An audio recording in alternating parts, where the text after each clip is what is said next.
Chhattisgarh versus Jharkhand, दोनों state एक ही साल में एक ही महीने में मध्य प्रदेश और बिहार से अलग होकर बने थे। लेकिन तरक्की के मामले में ना यहाँ पर पिक्चर उलट जाती है। छत्तीसगढ़ आगे निकल गया, वहीं पर झारखंड पीछे रह गया। हालांकि दोनों स्टेट्स में मिनरल्स का भंडार है। चलो आज इस वीडियो में हम जानते हैं छत्तीसगढ़ डेवलपिंग स्टेट की कहानी। छत्तीसगढ़ के बारे में आप क्या कुछ जानते हो? श्री राम जी की कर्म भूमि। जी हाँ, श्री राम जी ने अपने वनवास के काफी साल यहीं पर बिताए थे। अगर आप रायपुर से 78 किलोमीटर दूर सिरपुर गांव में जाओगे तो वहां पर ना आपको बुद्ध धर्म की बहुत सारी मोनेस्ट्रीज मिलेंगी, जहां पर बुद्ध मेडिटेट और प्रे करते हैं। जैन धर्म की भी बहुत सारी मोनेस्ट्रीज मिलेंगी। इसलिए छत्तीसगढ़ सिर्फ मिनरल रिच स्टेट नहीं है, बल्कि कल्चरली रिच राज्य है। लेकिन फिर भी छत्तीसगढ़ को पुअर लिटिल रिच स्टेट क्यों कहा जाता है? बात 2000 से शुरू होती है, जब मध्य प्रदेश रीऑर्गेनाइजेशन एक्ट पास करके ना छत्तीसगढ़ एक नई स्टेट बनाई गई थी। उस समय एग्रीकल्चर, फिशिंग, माइनिंग के लोगों के लिए पैसा कमाने का एक जरिया था। खेती बाड़ी करते थे। ऐसे ही छत्तीसगढ़ हर साल 8 मैट्रिक टन चावल उगाता है, जिसकी वजह से ना स्टेट को राइस बॉल ऑफ इंडिया भी कहा जाता है। साथ ही साथ मिलेट्स, ऑयल सीड और पल्सेस भी उगाते थे। लेकिन धीरे धीरे क्लाइमेट चेंज के बदलते ना यहाँ पर किसानों को खेती बाड़ी करने में बहुत सारी मुश्किलें आने लगी। तभी छत्तीसगढ़ के पहले चीफ मिनिस्टर अजीत जोगी जी ने जो मिनरल्स का भंडार है स्टेट में, 68% आयरन, 5% लाइमस्टोन, 5% बॉक्साइट,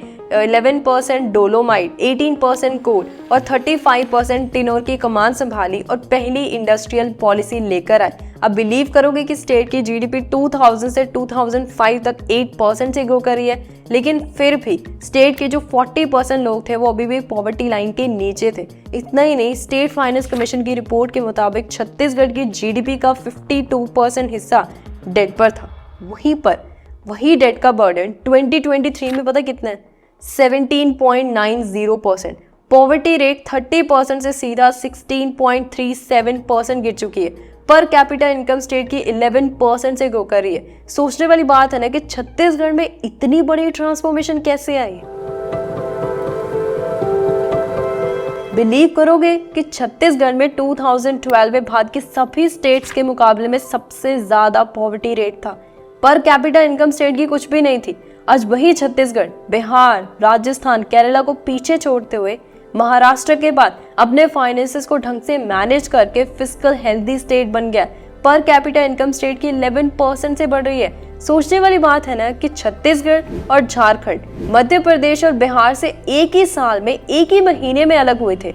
आज वही छत्तीसगढ़ झारखंड से भी आगे निकल गया। लेकिन कैसे? चलो समझते हैं इन 4 पॉइंट से। Number 1, stable government. देखो, मध्य प्रदेश से छत्तीसगढ़ को ना अलग करने की कोशिश काफी लंबे समय से चल रही थी, ताकि छत्तीसगढ़ एक नई डेवलपिंग स्टेट बनाई जाए, जिसे फाइनली 1 नवंबर 2000 में अलग कर भी दिया गया। अब जब छत्तीसगढ़ एक नई स्टेट बनी है, नई तरीके से शुरुआत होगी, तब से लेकर आज तक छत्तीसगढ़ में सिर्फ 4 ही चीफ मिनिस्टर रहे, वो भी 2 ही पार्टीज के, बीजेपी और कांग्रेस। जिसका फायदा पता है क्या है? कि एक स्टेबल गवर्नमेंट बन जाती। इसलिए अगर सरकार कोई नई पॉलिसी लेकर आती है तो उसका फायदा इन्वेस्टर और आम जनता काफी लंबे समय तक उठा सकते हैं। वहीं पर अब झारखंड के केस में देख लो, बार बार सरकारें बदल रही हैं, बार बार पॉलिसीज बदलती हैं, जिसका नुकसान ये है कि झारखंड एक मिनरल रिच स्टेट होने के बावजूद आज एक पुअर स्टेट है।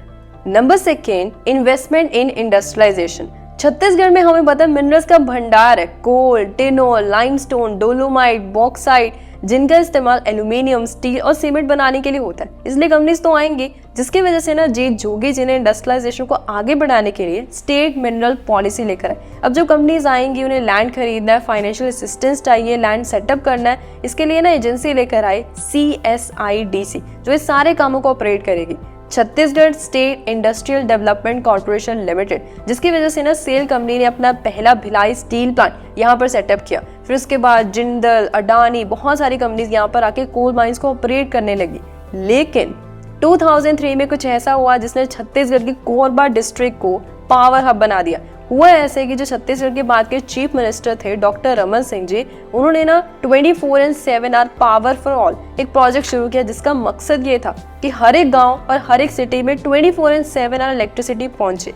जिसकी वजह से आज छत्तीसगढ़ सिर्फ इलेक्ट्रिसिटी प्रोड्यूस ही नहीं कर रहा, बल्कि जो नियर बाय स्टेट है, तेलंगाना, दिल्ली, पंजाब, आंध्र प्रदेश, वहां पर इलेक्ट्रिसिटी बेच भी रहा है। इसलिए छत्तीसगढ़ ना भारत के उन चुनिंदा स्टेट्स में से एक है जिनका पावर सरप्लस प्रॉफिटेबल है। वहीं पर दूसरी स्टेट लॉसेस में बैठी है।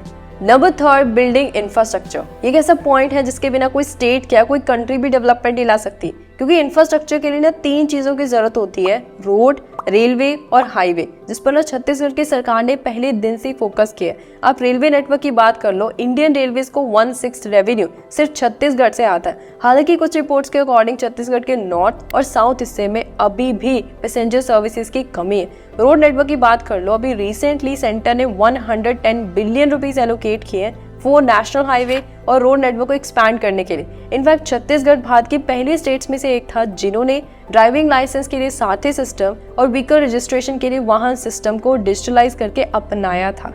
अब बात रही एयरपोर्ट नेटवर्क की, तो इसमें छत्तीसगढ़ में इतनी डेवलपमेंट नहीं थी क्योंकि बहुत कम एयरपोर्ट्स है। लेकिन अभी रिसेंटली उड़ान स्कीम के अंडर एक नया एयरपोर्ट बनाया है जो सरगुजा डिस्ट्रिक्ट को जबलपुर, न्यू दिल्ली और भी काफी सारी सिटीज के साथ कनेक्ट करेगा।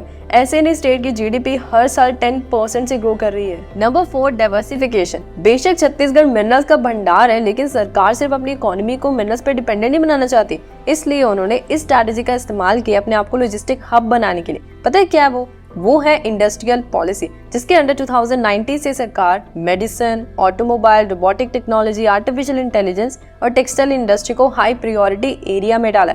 अब मानो कि जब छत्तीसगढ़ के कुछ गांव मुश्किल समय में थे तो उनके लिए कोसा रेशम पॉलिसी लेकर आए, जिसके अंडर 1 लाख से ज्यादा बेनिफिशियरीज को ट्रेन किया मॉडर्न टेक्नोलॉजी का इस्तेमाल करके कि कैसे रॉ सिल्क प्रोड्यूस होता है। इसलिए छत्तीसगढ़ पूरे भारत में सबसे ज्यादा तसर और कोसा सिल्क प्रोड्यूस करता है। फिर अब स्टेट को मैन्युफैक्चरिंग हब बनाने के लिए फिर लेकर आए इलेक्ट्रिक व्हीकल पॉलिसी। साथ ही साथ 2003 में जो गवर्नमेंट के सभी डिपार्टमेंट्स हैं उनको 24/7 आवर डिजिटलाइज करने के लिए चिप्स एजेंसी लेकर आए। टेंडरिंग करना, ऑक्शनिंग करना, ये सारा काम आसान कर दिया। क्या अभी भी आपको लगता है कि छत्तीसगढ़ एक डेवलपिंग स्टेट नहीं है?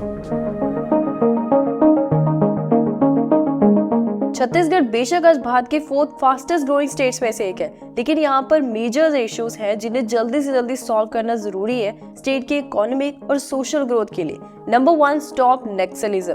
ये नक्सलिज्म छत्तीसगढ़ छोड़ो बिहार, उड़ीसा, तेलंगाना और आंध्र प्रदेश में लगातार बढ़ता जा रहा है। जिन लोगों को नहीं पता, ये टेररिस्ट ऑर्गेनाइजेशन है जो पॉलिटिशियन, ट्रांसपोर्टेशन और बिजनेसमैन के कामों में रुकावट डालती है, जिसकी वजह से आम जनता और बिजनेसमैन के मन में डर पैदा होता है। तो छत्तीसगढ़ की ग्रोथ को रोकने में नक्सलिज्म का बहुत बड़ा हाथ है। Number 2, education sector. ये डेटा देखिए, इसको देखकर तो ऐसा लगता है कि स्टूडेंट स्कूल पढ़ रहे हैं, अगर अच्छे से इनरोलमेंट हो रही है, लेकिन ग्राउंड रियलिटी कुछ और ही है। 3000 से ज्यादा स्कूल्स में प्रिंसिपल ही नहीं है।